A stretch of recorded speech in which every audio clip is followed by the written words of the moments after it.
Hi, this is Phil, and I'm here to tell you all about the Capes and Lunatics Patreon. Get early access to all of our interviews, including the monthly Chichester chats with writer and comic book legend DG Chichester, new episodes of classic Capes and Lunatics shows, including The Quantum Zone, This, That, or the Third, and many, many more specials, all completely uncensored. Access starts for $3 a month, full video when you pledge $5 a month. Check out the link in our show notes or go to patreon.com/capesandlunatics. Hope to see you there. Look up in the sky. It's a bird. It's a plane. It's a flying mullet. Hello, everyone. Welcome back to another episode of Electric Mullet.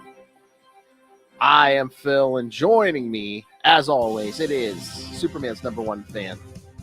Hey, guys. It's Tyler coming at you from my secondary computer because I had to grab the laptop as the other computer froze, so I apologize for any inconsistencies in quality of recording. The video, I mean, that's not even a bad angle, though, either. I mean, I know you don't get as much stuff in the background, but I don't know. That's not even a... That's Good. Great. Good. Like I said, like it just, I turned it on and just completely froze on me. So... He's photogenic, kids. All right, so yes, tonight we only have two issues, Superman 43 and Adventures of Superman 466, featuring the first full appearance of someone who will see a lot in the coming years. You think? Yes. Oh, I know. All right, so let's jump into these. Which one do you want to do first? Superman 43 came first, so yeah, we'll do that. Yeah, ever since I got the intelligence to, as we do these books, to make sure that I use my iPad and I download them to the iPad, it has made it so much easier. I'm sure. All right. Oh, I miss those days. Think of that issue. Still only 75 cents. If only. I remember not too long ago when it was drawing the line at $2.99, and you were like, "Yeah." And then now we're like, only one man does that anymore. Todd McFarlane. All those Spawn books are still only $2.99. Me and Lilith want to know what kind of dark magic he's using. It's his company, and he does all the work. Oh yeah, I mean he does like people, but yeah. He gets a lot of interns like, "Hey, come work for me cheap, and you'll make a name for yourself." And they're like, "Yeah, Todd McFarlane." They're like, "Yeah, I work for Todd McFarlane on his book. I draw Spawn." All right, so Superman. You know what they do with fans? Getting that exposure. Oh yeah. All right, so Superman Volume 2, number 43 from May 1990, The Evil Factory. Writer and penciler Jerry Ordway, inker Dennis Jank, colorist Glenn Whitmore, letterer John Costanza, and editors Mike Carlin and Jonathan Peterson. Superman, now returned to his normal self, helps restore the Statue of Liberty. Meanwhile, in the Evil Factory, Mokkari and Simyan breed a green-skinned Superman clone thanks to the samples they got from his battle against the Four-Armed Terror. While they teleported away from the factory, their sensor alarms detect a Cadmus airship piloted by the Guardian and Jimmy Olsen, coming to rescue Jimmy's mother. The Evil Factory releases the Lake Trevor monster to deal with the trespassers. In Metropolis, Jose Delgado, now evicted from his apartment, receives a letter with a job offer to work as a bodyguard. Clark Kent returns to the Daily Planet as a freelance writer, but Lois receives him with a cold shoulder. Clark explains he wasn't himself lately, and literally, and asks Lois to not turn him away as he did to her. Lois accepts the apology and hugs her friend. The people on the streets see the green Superman clone on the roof of the Daily Planet. Kal-El doesn't take long to confront this clone. The clone presents himself as number 2 and explains they sent him to learn about Superman and kill him. Superman flies off, and the clone chases his target through Metropolis. Back in the Evil Factory, the Guardian and Jimmy force the giant creature to retreat. The scientists release more beasts and decide to retrieve Superman's clone to deal with the trespassers. Number two senses is being pulled back, but he clings to Superman, teleporting both Supermen to the evil factory.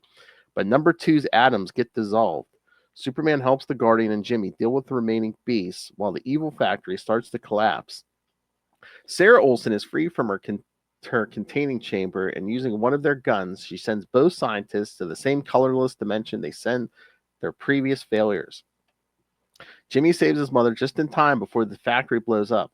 She explains she found Jake, Jimmy's father, in London, but it was just a clone, and that's when they kidnapped her. Superman finds some samples of kryptonite among the rubble of the factory, but these rocks have no effect on him. All right. Thoughts? I thought this was a lot for one issue. Yeah, well, it was a 1990 book. But I really liked this concept of like the evil factory. Mm. I think it could be tweaked. Don't get me wrong. Yeah. Like, but just this concept is neat. Now, I do have to laugh to myself. Like, Superman finds himself back to how he was before. And I have to laugh to myself just because, like I do my reading over for Krypton Report too and stuff. Mm-hmm. And just how many times this kind of concept has come up recently. It's like, and Superman's back to his old self. And Superman, and you're just like, gosh, how many times are we dealing with like this concept of Superman's back? Superman's back. I mean, it also reminded me of the end of like Superman 3 when he had to put back everything, all the damage he did when he, Yeah. And you're just like, after a while, you're just like, okay, we got it. Superman's back. Yay. I know. But the stuff with Jimmy and his dad and his past, like, I don't need Jimmy's dad to be Nick Fury. Okay. Yeah. I really don't. Jimmy's parents are just Jimmy's parents. Like, and I mean, that's something that's kind of lingers through all these books right now here is the Jimmy Olsen of it all. Yeah, But yeah. It seems like Jerry Ordway really likes that concept for some reason. So now Clark being back at the Daily Planet, I like because, like I said, we first started this. I'm like, Clark, you have to realize that if you're going to be Superman, your professional life is such a balance that you need to make sure that you're thinking as Superman first and as your professional job second. mm-hmm. So him being this editor that has to stay in the office was just, going to be a bad choice. And again, a lot of that was the Eradicator. So True. But you know what I'm saying? Like, just you need that job. That's why when he becomes the foreign correspondent, I'm like, yeah, totally the best for you, buddy. Mm. Yeah, and again, I think there was a lot packed into this issue, but I think that a lot of that is because I think we're gonna like hold off on some of the Jimmy stuff for a while. So they're like, guys, people aren't buying the book, and what I've read is they're like, why do you keep talking about Jimmy? well, just the Jimmy attitude, even this issue still, he was just like, shit, butt out, telling Superman, butt out. Me and the Guardian have it. Yeah, that's right, Jimmy, because we all know that you're an awesome fighter. James Olsen, professional fighter. I know. I was like, when he was like ducking in there and like pulling his mom out, and he's blasting like that one monster, and then he's going in and grabbing. I'm like, really? I'm like, I mean, I don't want to say Jimmy's completely useless, but I mean, this is like, yeah, superhero stuff. Should have like the come on, Jimmy. Guardian like diving in there and doing stuff more.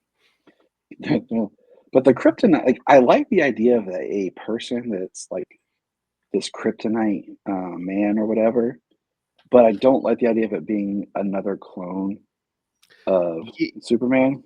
Yeah, I'm trying to remember because I think, yeah, I mean, there was like a Silver Age one. I don't know if this was like their first attempt to do a Kryptonite Man, but I'm trying to remember if they bring this one back. But yeah, if so, it's not a lot. So,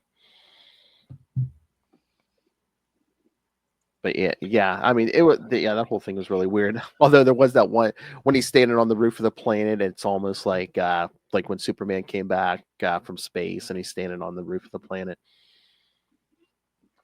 Yeah, I just think there was more that could be done. So, but I like the idea of a person having like the kryptonite inside them, like in their DNA.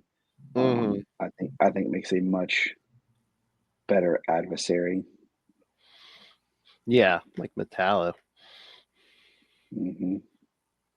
Yeah, I'm trying to Because remember the payoff. I'm trying to remember the payoff of there's kryptonite rocks at the end, but they weren't affecting Superman.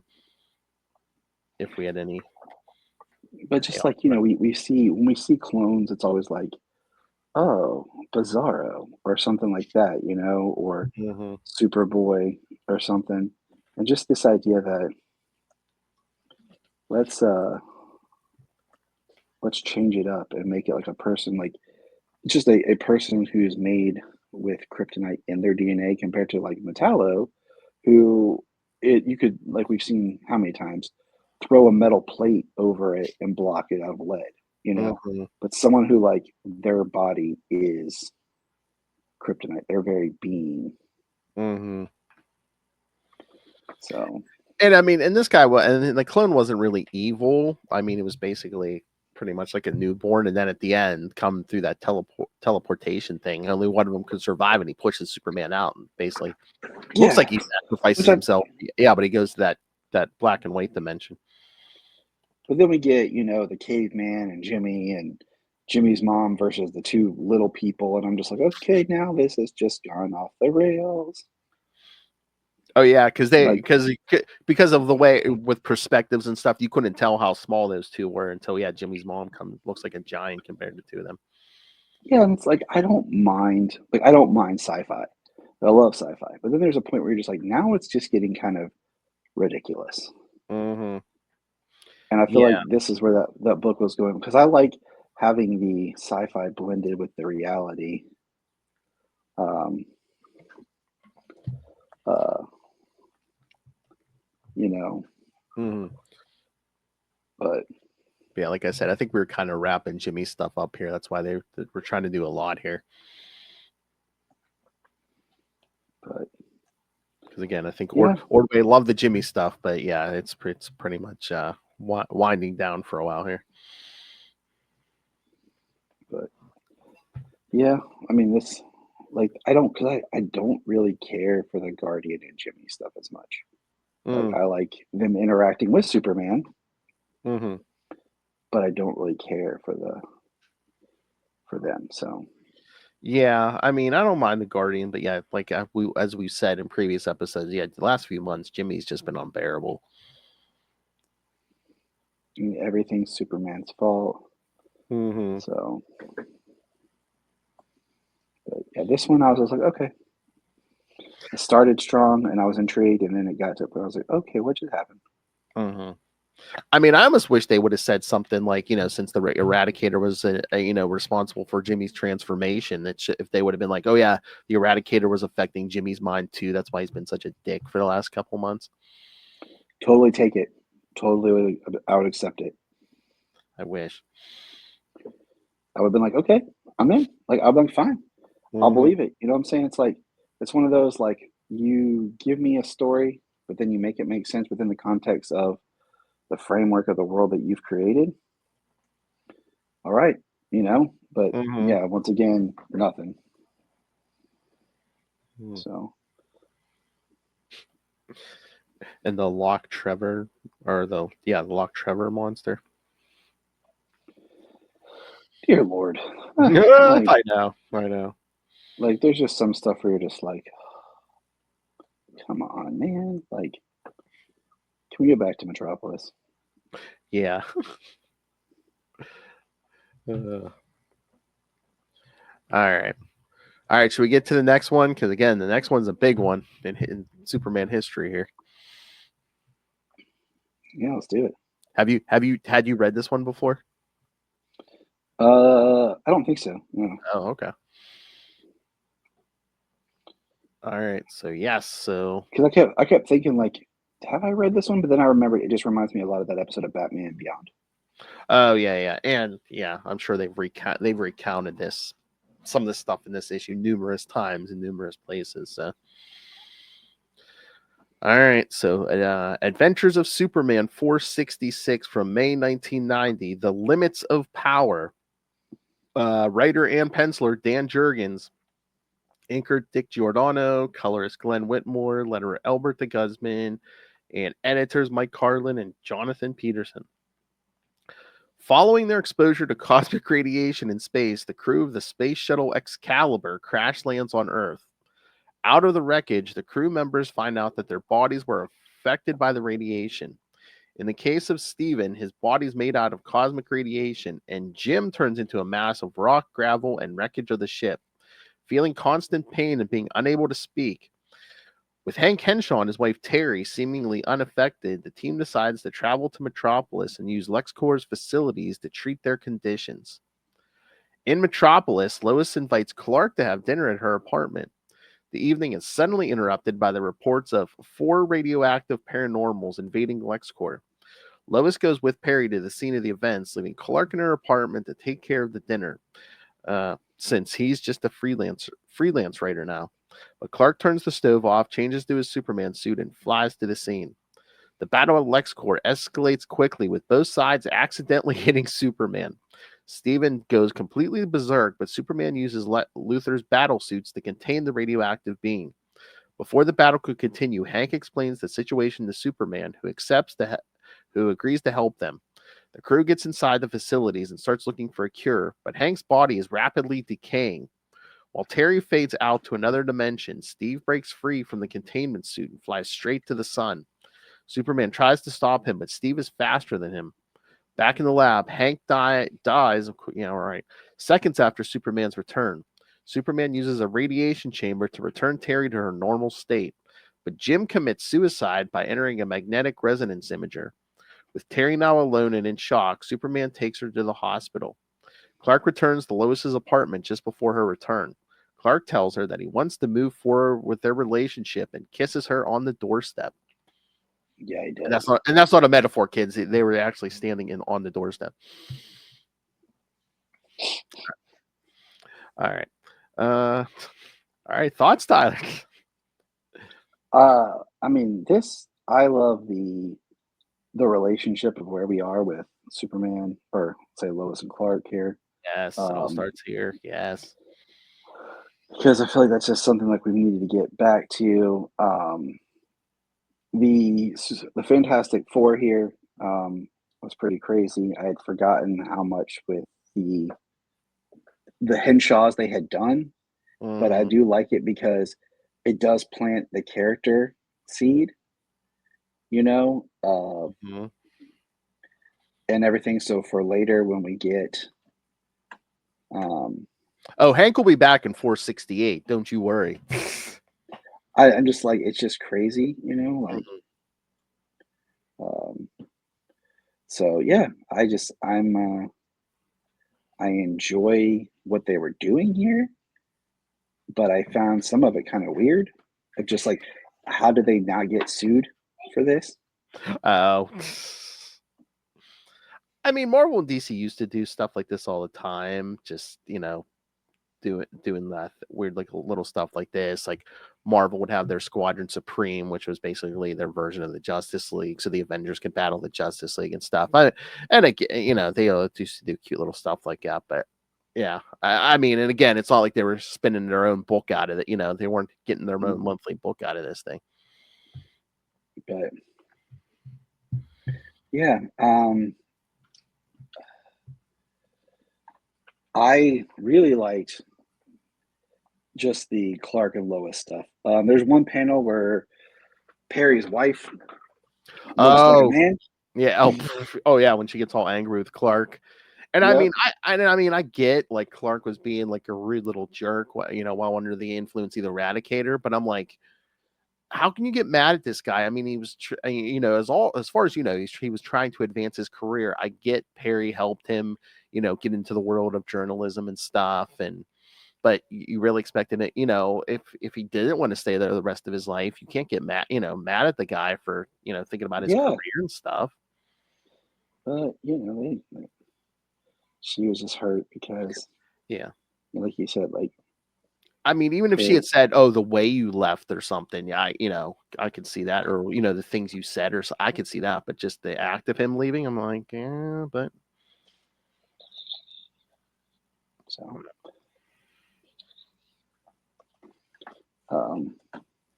yeah, and I really like the art of Dan Jurgens in this issue, especially him taking off from like Lois's apartment and stuff. we get where is it? Him taking off, and then where is that panel? With what's his face? The story of him as a bodyguard. Oh, Jose, yeah, because Cat Grant's ex-husband has hired him to bodyguard Cat, and then her son Adam, because the Morgan Edge trial is going to start here soon. So I'm telling you, okay, I know I complain about this all the time. I'm gonna complain about it one more time. Is many of these stories I've been reading and bouncing between what you've been doing and what we've been doing on Krypton Report and everything.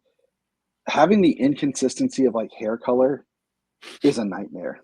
Yeah, because you have Lois, Lucy, Kat, and then Lana, and they'll just randomly throw in their hair. And I'm like, I don't know what character I'm looking at.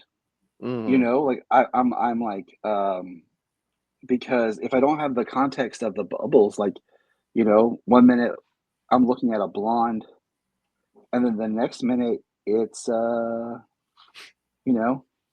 it's Lois. Oh, okay. And then it's Lana, and then it's somebody else, and I'm just like, I don't comfortably know what's going on. So it's something that I find very annoying, and I'm just saying this out. I don't like it because it makes it hard to fully enjoy the story when I can't read a Superman book then without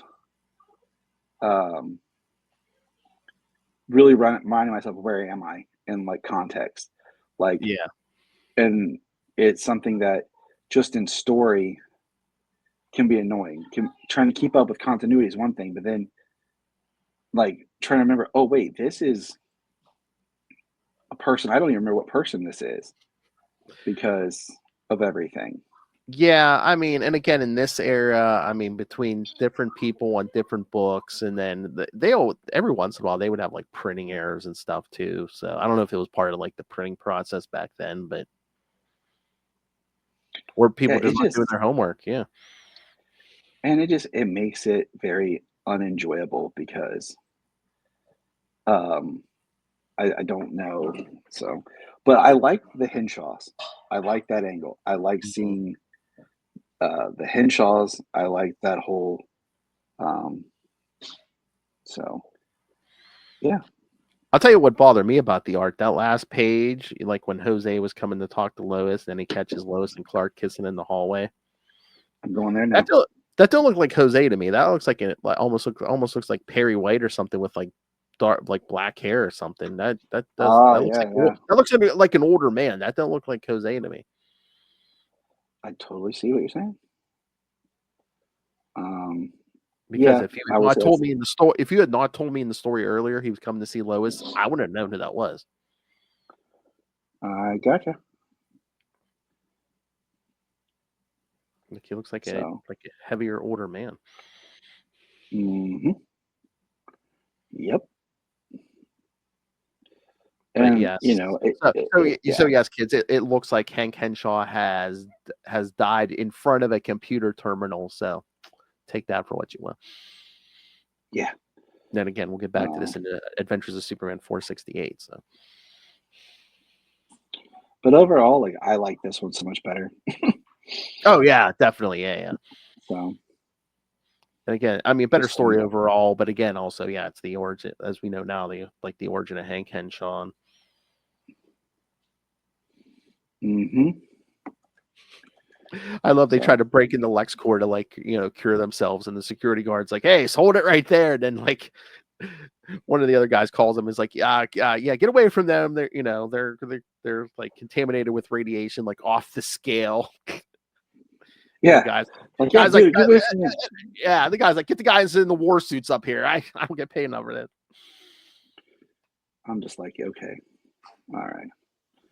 And then I But love when Superman gets to the scene and sees the Lex guys battling the astronauts, and he's like, I don't know what's going on, but if these guys have like a grudge against Lex, he's like, they could be completely justified in whatever they're doing. yeah.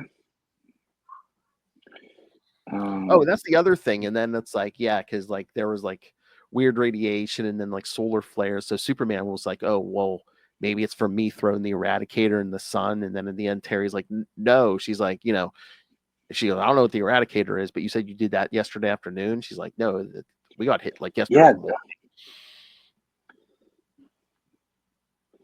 Yeah. That was the big thing. Mm-hmm.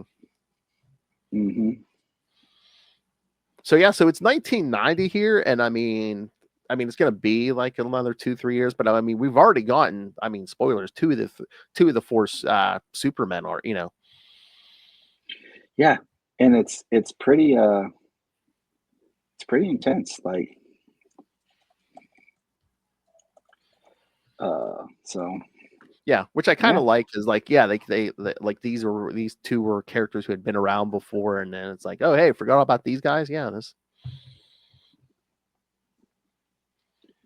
But I like it because I kind of have forgotten how soon and where Hank Henshaw is introduced. Mm. So having this here, I was like, oh, that's cool. But yeah, I like this one. I like that, Lois and Clark finally got their heads out of their butts and admitted what we all knew, and we're just waiting to hear. Exactly. And the Eradicator's not getting in their way. Yeah. Yeah, it's nice. Yeah, because you said, was that today you were reading the wedding issue and you were just like, Yes, it was. We are preparing to do on Krypton Report. We are, what do you call it? We're going to be reviewing the wedding issue, and I hadn't really read it. Oh, really? I'd like looked at it before, and yeah, Clark busting out with like he's got a ponytail, and I'm just like, oh dear God. Yeah. Well, again, it was Mullet era, and then yeah, spoilers, by the end of that issue, he cuts the hair. I was like, thank you. There was so much going on in that issue because again, it's like, and he could easily cut his hair because it was right after what is that? No, Final Night, where the sun had been gone out for like a week, so he was powerless at that point. Yeah, and I'm just like, I had to try to remind myself like what happened at that point because I was like, wait a minute, I know something happened. Trying to remember. And like they were engaged, but then they kind of broke up for a little bit because they kind of wanted to, I think, time it the Lois and Clark marriage on TV. Yep. Mm. Yeah, it all starts here, kids. Yeah, and I'm glad. Like, oh yeah. So yeah, we'll get there someday, kids, on here. Yeah, we will. But yeah, I always find it funny. I always find it funny. I mean, this Adventures 466. When you think about it, Cyborg Superman. After all these years, I mean, he started out as like a Reed Richards, and now all of a sudden, now he's evil Superman. It's crazy. It's crazy how that happens. Gone. I know, it was just a Fantastic Four joke, and then the character ends up being around for, well, he's still around. Yep. Eventually gets involved with like Green Lantern stuff too. I mean, it is crazy how much he does get just involved in everything. Oh yeah, well, most of all those Supermen were popular.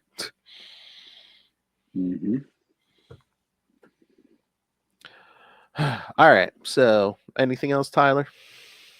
No, I'm good, sir. I got crazy children that are going to need my assistance with something here. I figured. You hear them brewing in the back. All right. So, before we go anywhere, all right. So, next time, and I believe Justin is going to be back to join us, we're going to cover Adventures of Superman Annual 2 and Legion Annual 1. So yes, Lobo will be back, and the rest of the Legion. So, and Justin the Owl will be back. So That's what we're really excited about. exactly. All right. So so send us all your thoughts on those. Send us your thoughts on Hank Henshaw and anything this episode.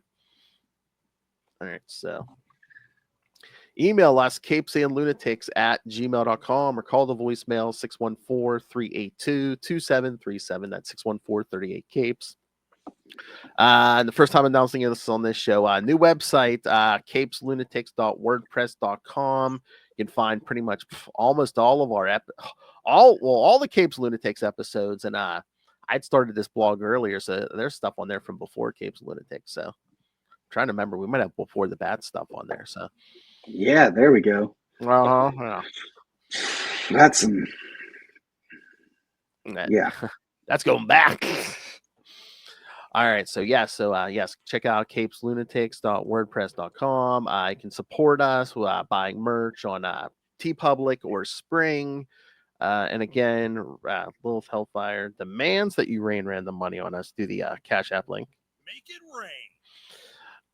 And of course, you can always subscribe to the Patreon where we give you exclusive, uncensored content. And if you are a subscriber, you can suggest topics for us to talk about, like Justin has many times. Ray has sent in a request after we shamed him into doing that. So, yes, tell us what to do on the Patreon. Patreon.com/CapesandLunatics. More vicious and brutal than ever. All right. Now, Tyler, tell everyone where they can find more of you and talking more Superman with the real life Superman, Mr. James Cole. You can find us at Krypton Report and basically anywhere on social media with Krypton Report. You'll find us there. And we're always talking Superman. I almost said Solomon because, so. Yes. Because my son, my son has the same, yes, S and sound. Just like sometimes when he's talking Sonic, and I'll be like, Solomon, whatever, your name, whatever. But yeah, sometimes the kids guest star, and of course the greatest guest star, your wife, Jania. Yep, and we will be releasing in January, because I'm not sure when this will go up, but monthly for the first 6 months of the year, there will be special segment each month called Jania Reads and Reviews, where nice. I have chosen some of the most talked about, requested Superman trades or stories, and I'm having her read them and then getting her thoughts and reviews on them. The first one that will be in January is just good old Action Comics #1. Got to start at the beginning and go from there. You know what you got to do this summer, right? Get her to read some crypto appearances. Well, I will. Like, we got All-Star, nice. Birthright, All Seasons, Secret Origins are all coming up. Ooh, I like that. I'll just shame my wife into reading some stuff. All right. All right. So yes, kids, check out the Krypton Report. And of course, as like I said, especially for Mr. James Cole himself, who can also leap tall buildings in a single bound. Yeah, he just basically lift them over his head. He just looks at the building and tells it to drop. It falls.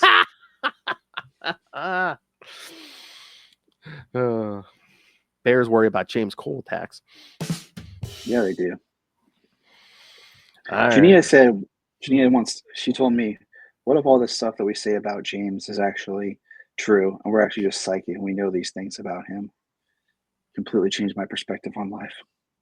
I think it's in the collective unconscious of humanity, except that they got it wrong and just put Chuck Norris there instead of James Cole. Yeah, exactly. So we will see. That's right. All right, everyone. Thank you for joining us. Again, come back next time. Superman Annual 2, Legion Annual 1, Justin the Owl returns. And again, if you need more Superman fix, go check out the Krypton Report. Yep. Come join us. We have cookies. with the Patrick family and the ninth wonder in the world, Mr. James Cole.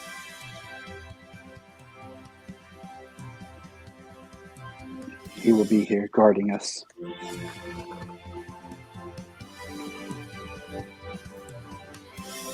He's bulletproof. All right, kids. Come back next time. And remember to join us for truth, justice, and the mullet way. And don't fall to pieces like our good friend Hank.